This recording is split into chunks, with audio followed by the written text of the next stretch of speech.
How's it going, John? Hey, Eric. It's going pretty well. How are you tonight?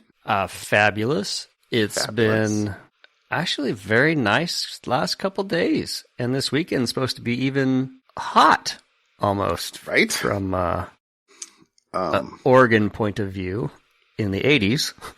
Exactly. So I'm looking forward to it. I had a disappointing weekend, so I'm looking forward to a good one this weekend. Oh, what happened this weekend? Well, I was supposed to go fishing on Friday day, I guess, right. Not Friday night. And weather and then that got canceled because of the weather. Mm-hmm. And then I was supposed to get my nukes for the bees on Saturday. Bees. Uh-huh. And that got canceled, punted off a week because of the weather. Basically, the bee breeder said he needed another week for the nukes to build up. Okay. And then when the fishing got canceled on Sunday, I at least found out Thursday night that the fishing was canceled. Right. Supposed to go out on the ocean, right. Hour and 40-minute drive. And they said, but the weather looks like it'll be okay on Sunday if you want to just hunt to Sunday. And so a buddy and I were like, I can do Sunday. Let's go Sunday. So we did. Right. And that time I got charged on Saturday evening. And so I was like, all right, we're on. And they sent an email and said, yep, we're good for tomorrow. And so I got up at 3:45. I was over at his house by 4:20. And we hop in the car and drive for, an hour and 45 minutes to get to the dock, get to the boat. And they say, sorry, we're going to have to do a last minute cancellation. Though it looks like the waves aren't great, and it's looking like they're only going to get worse over the course of the day. Oh, there was something about he used some language that I don't quite remember, but something having to do with the bar that they have to pass to get out of the bay into the ocean. Oh, yeah. There's quite a run on the bar or something like that. I forget what he said. He used a different word though. And okay. And so, bummer. So, we hopped back in the truck and turned back around and drove for another hour and 45 minutes back home. and so instead of getting to go fishing on Sunday, I mowed and did other, what else did we do? Oh, we put fertilizer on one of the pastures. Right. Okay. With this spreader. So I mowed a bunch, and then swapped implements and put on the spreader, and my wife actually did that while I did, what was I doing? I think I was maybe trimming the grapes or pruning the grapes or something like that. So okay. Anyway, whatever. It is what it is. But that's a bummer. Hypothetically, I'll get my new bees this Saturday. And okay. We'll see. Permanently postpone the fishing, or still looking for another date? I don't know when I can do that. So probably permanent is a little too strong. I'm sure I will go again. Well, I've never been on this particular trip. This was supposed to be a deep reef fishing out of Tillamook, or out of Garibaldi, technically, for lingcod and rockfish. Okay. Actually, it was kind of funny. So I my friend said, "Hey, you want to go fishing?" And I was like, "Yep." and then he's like, "We're gonna go for cod," and I'm like, "Okay." So we get in the car, and it's 4:30 in the morning, and we're driving, and I'm like, "So cod?" He's like, "Yeah, lingcod." I'm like, "Okay." I mean, the only cod I know is when I grew up fishing, we would take the cod that we caught and we wouldn't eat it. We would cut it up and use it for crab bait. And he was like, "Oh, that's black cod." I'm like, okay. He's like, other than the name, they're two different fish. Lingcod are like a delicacy, evidently. Black cod are revolting. And I'm like, oh, well, that's good to know. Because I was pretty much figuring that I wouldn't be doing anything other than spending some money to go out on a boat, because I like being out on a boat.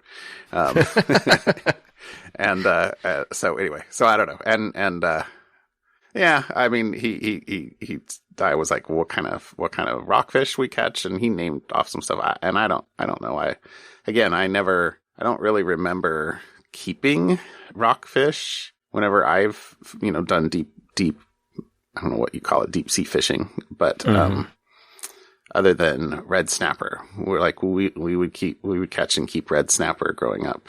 And that was always very, very good. Made good fish sticks. Okay. But I don't know. Okay. He's like, no, they won't be as big as you remember. They're not red snapper. Okay.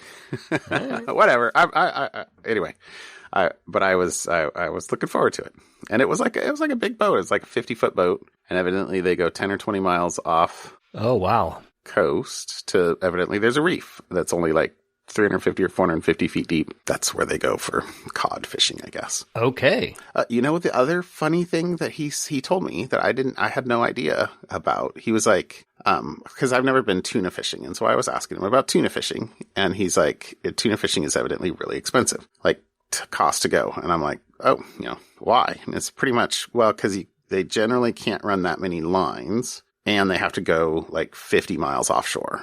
So it's a lot of gas and you're amortizing it across not a lot of people. And then, so two facts that he told me about that I found interesting. I was like, well, how many tuna can you catch? And he's like 25 per person per day. I'm like, are you kidding me? He's and yeah. But then the other cool fact that he told me was that he said that he and a buddy had gone out at one point in time to try and go tuna fishing, but it was in the friend's boat who didn't have a large enough gas tank to get out far enough. And so he said they had brought a bunch of gas cans and they made it out like, I think he said 25 miles or something like that, or 30 miles, but it wasn't quite far enough. He's like, but we did make it to the blue water. I'm like, well, what do you mean blue water? He's like, well, there's a transition, 20, 30 miles offshore, where it goes from sort of the murky water that's off the coast to blue water. I'm like, I don't know what you mean by blue water. Like, it's super clear. I'm like, you can see like hundreds of feet down. I'm like, what do you mean? How do you know? He's like, you can look down in there and see the fish swimming around hundreds of feet below you.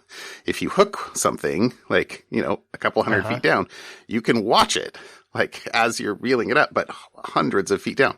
I was like, that seems so cool. So now I want to go tuna fishing even more. But I don't quite know what that will entail. Okay. And whatever. We'll make it a bucket list item. But anyway, so I learned a bit, but no fishing was had by John. It's a bummer. How about you? How was your weekend? I spent the weekend doing chores with the boy, wandering around. Okay. And we actually ended up, so I have a love-hate relationship with the pest control service I've been using over the years because, anyways, they would do things like charge me twice for things. So I canceled a credit card number and got a new one and then didn't give it to him and said, you can send me a bill every month, but you've now charged me twice, more than once, for the same service. And they did it again. Or they sent me a second bill after one I'm paying, insisting I pay again. I'm like, I'm paying for a quarterly service. Your guarantee is once a quarter you'll come out, and if there's anything, touch-ups or anything, they'll come out for free for the rest of the quarter. So I had called them to come out for a second time because we've had this... Oh, the ants. Ant problem, right? So they come out again, and then they send me a bill. I'm like, you guys, is it the quarterly service or not? And then I go look at my bill history, and for the last 3 years, they've come out... I've paid 5 times a year for quarterly service. Oh. And so I was like, Something doesn't mean what you think it means. Exactly. And so I just... Fortunately, since they don't have my credit card, I sent them an email and said, stop coming. I'm not paying you anymore. And, you have to call us to cancel. I'm like, no, I don't. If you come, I will tell whoever shows up that I am not paying. So anyways, it was a whole thing. But one of the chores this weekend was I feel I could probably buy some, perimeter defense spray. Some stuff at Lowe's. And wander, circle my house for 20 minutes the same way that I see them doing. And I can't imagine that I'm going to be any less good at it than they are. So we'll see.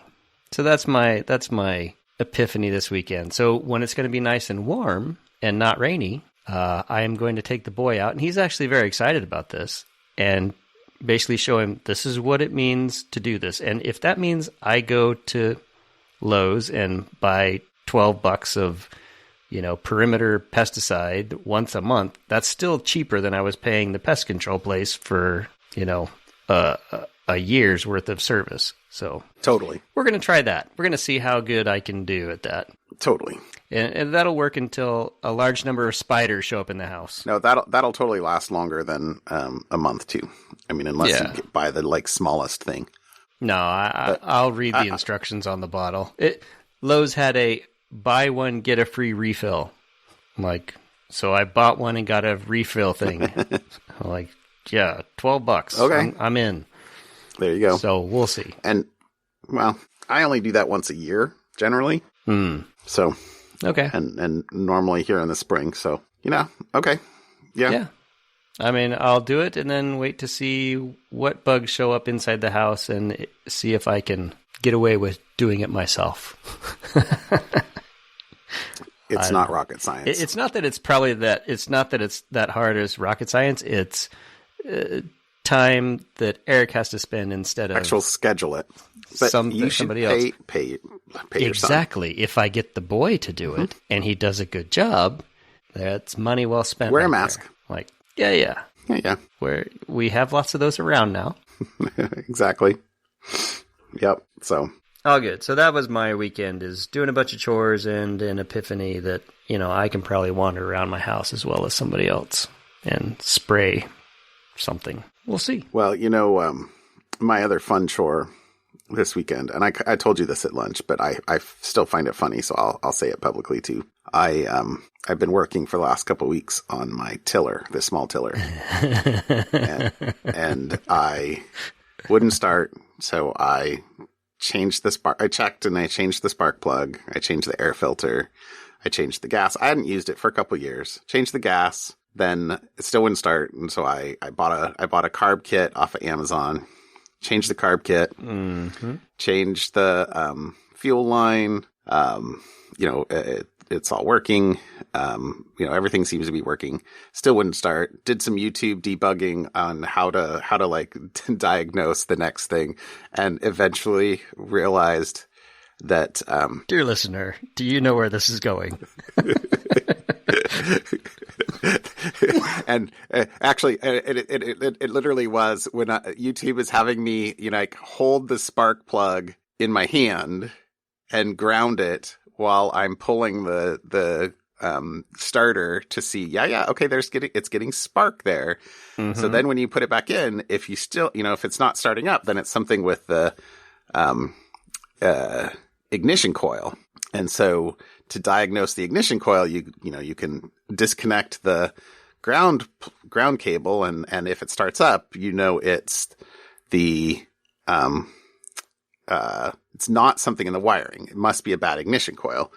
Presuming that you tested it by turning it on in the first place.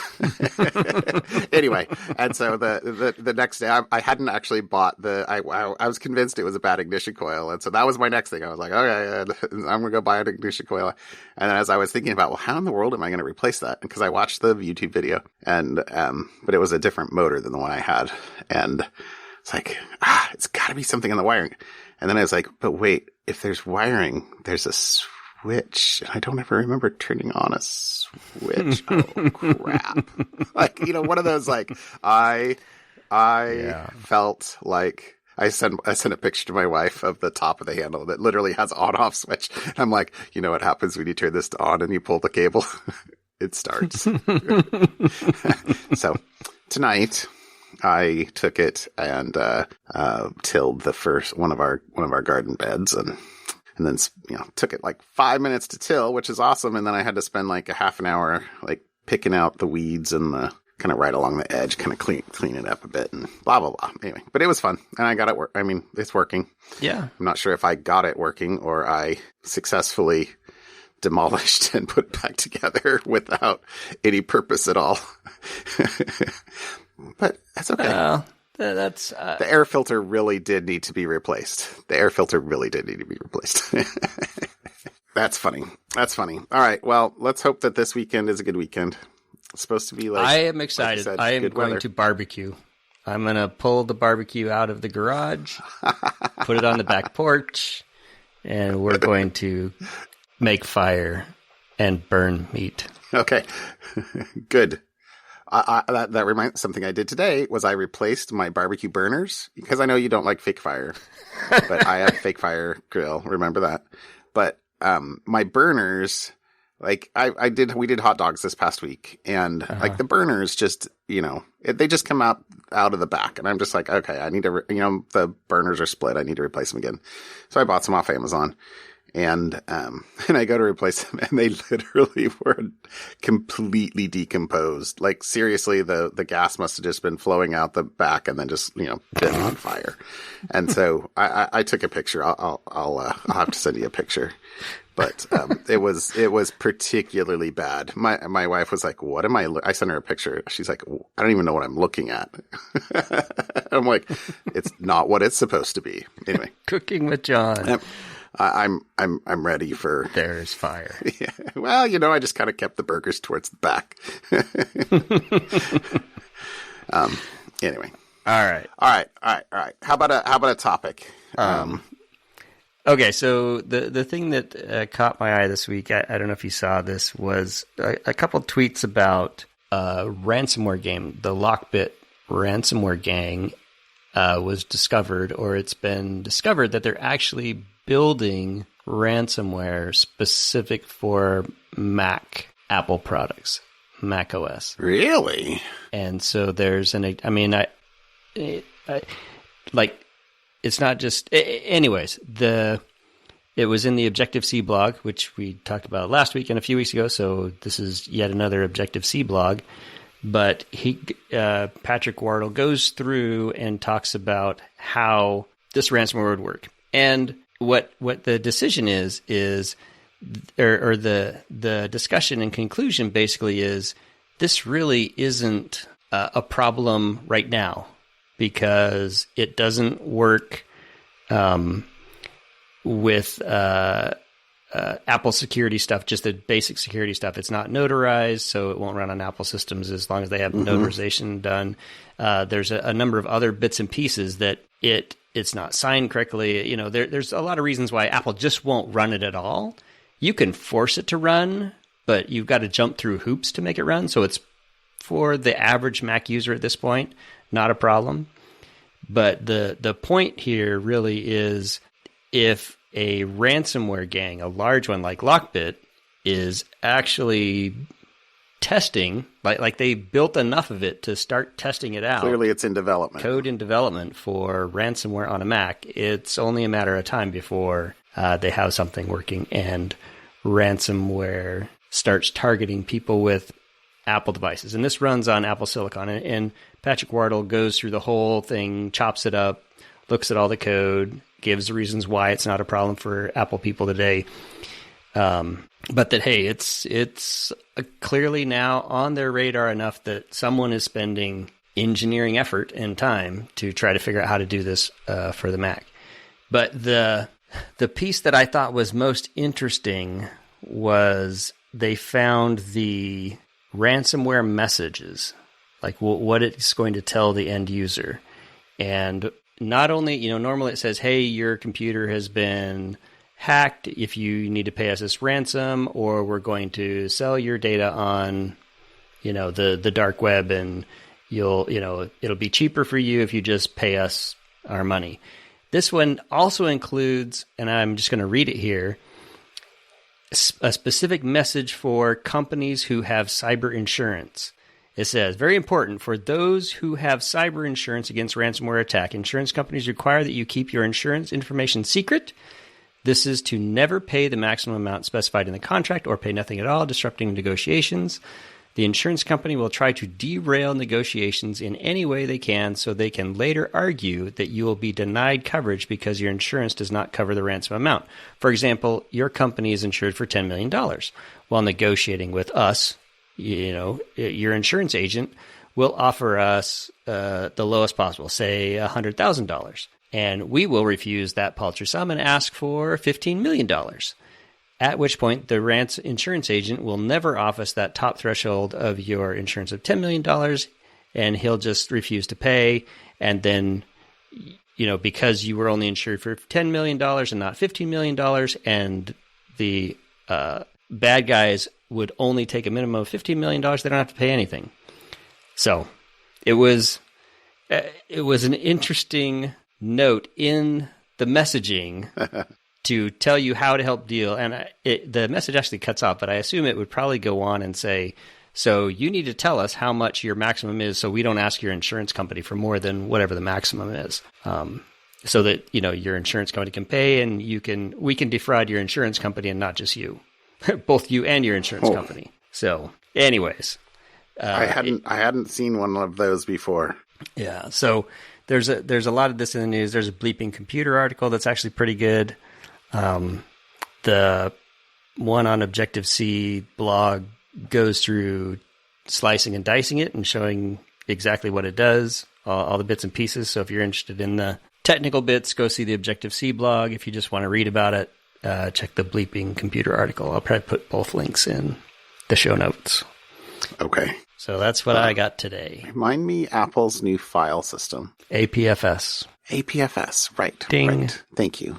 But it's not really that new these days, but no. Isn't there some notion of history there? Mm-hmm. And like Time Machine uses that, I think. I suspect that, absent getting down and doing something at the file system level, which maybe it's possible if you're compromised far enough, I would think that it would be harder to actually fully encrypt or make a denial of service against a Mac APFS volume. Yeah, I don't know.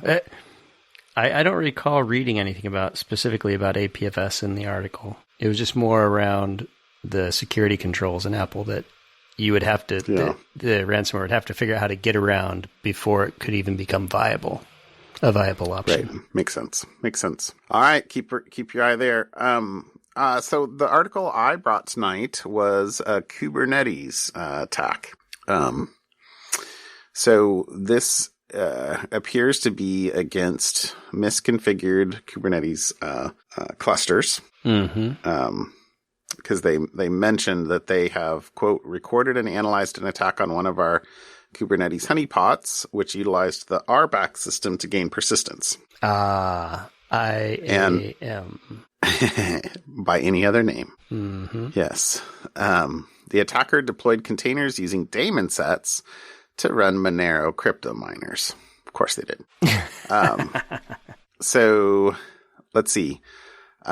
It says the other thing about this is, so this is a blog on Aquasec, and it says that our research suggests this campaign is actively targeting at least 60 clusters in the wild. So I don't quite know how they got that number. I don't remember them saying, just that they had 60 exposed Kubernetes clusters. So maybe they did it with Shodan search. Shodan or something like that, and checked themselves for artifacts. I don't know. Wasn't clear.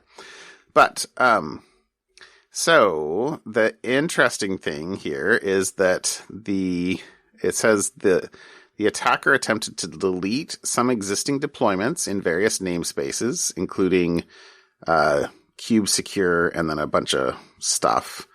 Right. A couple of times, API proxy and worker deployment. The assumption is that the attacker was, quote, disabling legacy campaigns or competitors' campaigns to increase available CPU. So anyway, so the most interesting part of this attack was that using RBAC to gain persistence. So it says, and here, I'm going to read some more stuff here. It says they created a cluster role with near admin level privileges, but since it was a cluster role, it's not bound to a specific namespace. So they created a service account called Cube Controller in the Cube system namespace. So that, they're naming everything so that it's looks legit, looks official-ish, or less likely to come across as out of place. Mm-hmm. And then finally, they created a cluster role binding to bind the cluster role with the service account to create a strong and inconspicuous persistence. So basically, the way that they named everything was largely so that it would blend nicely with API audit logs. So, a legitimate looking, cluster role binding in an audit log will show up as system : controller : cube controller, as opposed to, my Monero miner, of course. Like, what are you going to do? Right. But so the other interesting thing in here was that so the container image was called Kubernetes. So basically transposition of a couple of letters in Kubernetes. So kind of typo squatting. So just the NET in Kubernetes is flipped around. So the T and the E are flipped. So Kubernetes IO / cube controller 1.0.1 right. On Docker Hub. So that container has been pulled 14,399 times since it was uploaded 5 months ago. Nice. So, not. I'm sorry, 14,399 people. Or multiple times for the same. Or containers. Or cluster. Yeah. And then they said they found another 60 exposed Kubernetes clusters that had evidence of active attacks. So that's interesting. So the final thing I pulled out of this was that they said that on each of the container images, they got the configuration file, which had the wallet address. And looking at the wallet, the attacker had already mined 5 Monero. And the quote is, at this rate of mining, they could gain another 5 per year, or about $200 from a single worker. So do that on enough, free clusters, and, it's a not insubstantial amount. 14,399 times 200. It's not shabby. Yeah, I mean, some number between 0 and 14,399 times 200. Sure. Yeah. If you're optimistic. Sure. Yeah. Okay. Well, and you can have more than one worker per time that you'll pull the container image too. So I guess that's not a upper bound. Anyway, so I find the attacks that kind of combine these multiple factors, but really against kind of modern infrastructure, interesting. It's tricky. It's tricky to configure things right. I mean, that's why companies like the one that posted this blog exist. Their products are about securing Kubernetes clusters. So I have yet to actually run into someone who actually understands how Kubernetes works. Yeah, I hear they exist. I hear they exist. I would not. I would, although I have, I'm teasing. And you have done a little bit. I would absolutely not claim to understand. I wouldn't. And I do. We do have friends who are way more versed in Kubernetes and know it top to bottom. But yeah, I think it's fractal. It's a magic box. It's Yeah. It's anyway. All right. Okay. Well, I only brought one article today. So cool. How about something fun? My something fun is a farming one. I haven't done a farming one for a while, and I just thought this was so cool, and it totally makes sense. So in Ohio, there is a 3rd-generation farmer who posts on TikTok about farming life, and a lot of times his TikToks go viral. Well, the latest thing he TikToked, I guess, or that was picked up by The Guardian, was where I got the article, was a laser-armed robot driving through a sea of onions in the field, zapping the weeds as it goes. So this robot drives down the rows of whatever the plant is, and using, scanners, optical scanners or whatever, it identifies weeds and then targets them with a short laser burst to basically kill the weed. I love it. So, aside from the fact that this is so cool, you know what this gets rid of?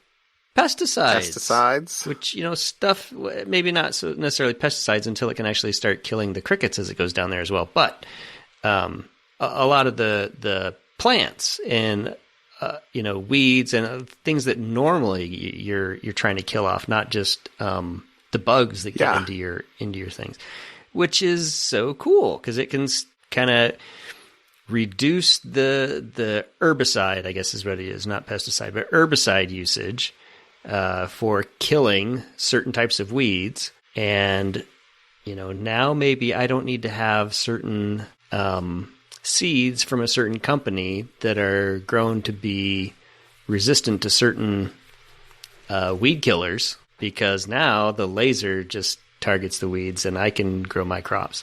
So anyways, I want one. It looks so fun. Does not make any sense for me, but that would be so awesome. And apparently, like 5 years ago, there were like no companies specializing in farm robots, but now it is a booming field.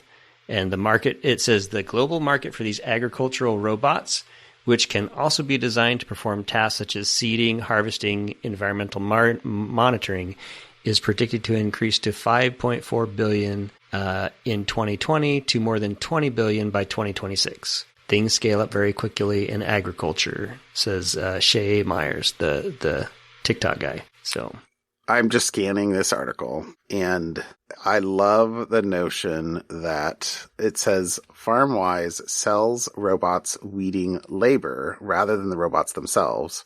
So instead of buying a $200,000 or X $100,000 robot, you can pay, and it says charging roughly $200 an acre. Mm-hmm. So selling a weeding service instead of selling the robots requires less upfront investment from farmers and help get the robotics business off the ground.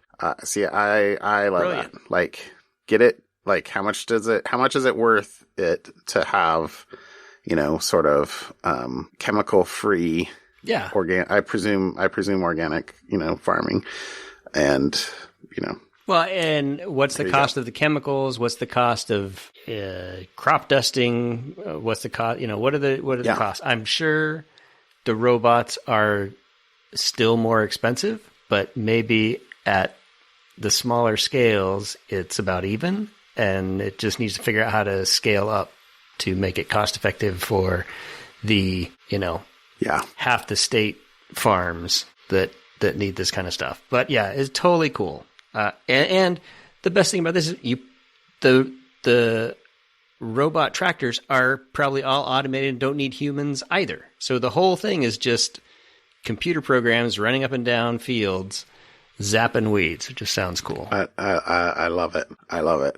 All right. So that's what I brought for fun. Okay. This is cool. Okay. I'm reading another Guardian article, but I'll have to read it later. Okay. That's awesome. All right, my something fun. I chose an article about scientists, oceanographers, discovered a cavern beneath a West Antarctic glacier. And in particular, it says it's teeming with life. And if you actually go to the link, there's a short video partway down that literally has these, orange.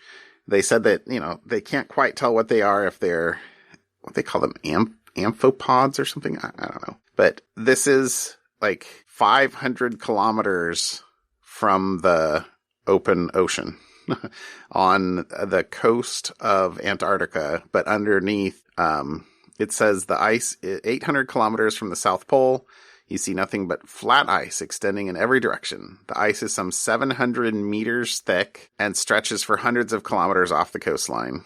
But underneath this ice is a muddy tidal marsh where a burbling river wends its way into the ocean. So like underground. So Anyway, the article's really long, really, really long, and I'm only touching kind of the top part of the article, but I didn't realize how many underground lakes the scientists have discovered, and rivers underneath the ice in Antarctica. Huh. But this particular one is huge, evidently, because it sounds like it was water. So when they broke through, it said they go through another 242 meters of water before they hit the bottom. So that's another quarter of a kilometer down. But then it said let's see, there's two paragraphs I pulled out. Their observations revealed that this coastal river has melted a massive steep-walled cavern, cutting as far as 300 meters up into the overlying ice. And the cavern extends for at least 10 kilometers and appears to be boring inland, farther upstream into the ice sheet with each passing year. One of the biggest surprises came as the camera reached bottom that day. Stevens gazed in disbelief as dozens of orange blurs swam and darted on his monitor. Evidence that this place, roughly 500 kilometers from the open sunlit ocean, is nonetheless bustling with marine animals, not mammals. And the video is like, looks like goldfish, to be honest. Yeah, it looks like a fish tank at a pet store. Right? Yeah, they look totally orange, right? And yeah, they look like goldfish. Crazy to think that is 500 kilometers, underneath the ice, underneath the 500 kilometers off the edge of the ice in our Antarctica. I was going to say, hard to. It couldn't be 500 kilometers deep. Yeah, and another, they said 700 meters deep, right? But 500 kilometers off the coast, right? So or off the edge of the ice, yeah, off the ice, but near the coast, the actual coast of Antarctica, right? The continent proper. But Anyway, the article is really cool. There's a bunch of stuff. I think one of the other things that I didn't pull out a paragraph in, but they said that the scientists spent trying to trace the rivers, would spend up to 12 hours a day on a snowmobile, one person driving the snowmobile, trying to hold it at exactly 8 kilometers per hour, while the other one huddles on the back with a laptop and a sensor that's doing seismograph stuff, right? That they go all day and with the monitor, and then they analyze the data at night to see if they were properly tracking the river. And I'm just some people have bad jobs. Or if they particularly like a job, I don't know. I'm glad there's a job for everyone. Even the people that I was just thinking, which would be more rewarding? Driving on the back of a snowmobile and then getting to examine the data, or driving around in the Google Map mobile up and down streets in towns and cities across America? That would be more boring to me. Well, yeah. Other than the fact that you're probably in, 30 below. Weather aside, I think I don't think you get to weather aside scientists in Antarctica. But I'm glad that they appreciate it. I'm glad that I'm glad that somebody does that. Yeah, that's fun. And that somebody is not me. But it's all good. All right. Call it a show? Yeah. Sounds good. Have a good night, Eric. I will talk to you later. Yeah. We'll see you, John. Bye. Bye.